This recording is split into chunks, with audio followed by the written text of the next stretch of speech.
சரி, இதுல வந்துட்டு முன்னாடி இருந்த மானிட்டைசேஷன் ஸ்கீமுக்கு இப்போ வரப்போற 2.0க்கும் என்ன டிஃபரன்ஸ் இருக்குங்க சார்? அதுதான் அந்த டிஃப்ரென்ஸ் தான் வரப்போகுது. முக்கியமாக டிஃப்ரெண்ட் முதல்ல அரசாங்கம் மட்டும்தான் இதை வழி நடத்துனாங்க. ஓகே. இப்போ என்ன பண்ணிருக்காங்க, பிஸ்னஸ்மேன் அதாவது ஜுவல்லர்ஸோட பார்ட்னர்ஷிப் வச்ச மாதிரி. ஓகே. ஏன்னா இப்போ பாருங்கள், அரசாங்கம் வந்து ஜென்ரலாக கொடுங்க டெபாசிட் பண்ணுங்கன்னா மக்களுமே டைரெக்டாக தயங்குவாங்க. இன்னொன்று யார் யார்கிட்ட இருக்குன்னு சொல்லி அவங்களுக்கு தெரியாது.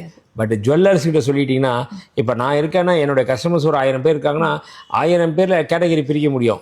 யார் யாரெல்லாம் வந்து பிலோ இருக்காங்க மிடில் கிளாஸ், யார் யாரெல்லாம் மிடில் கிளாஸ், யார் யாரெல்லாம் எபோவ் மிடில் கிளாஸ், யார் யாரெல்லாம் க்ரீமி லேயர், இந்த மாதிரி எல்லா விஷயத்தையும் எங்களால் தெரியும் எந்தெந்த கஸ்டமர்ஸ்னு.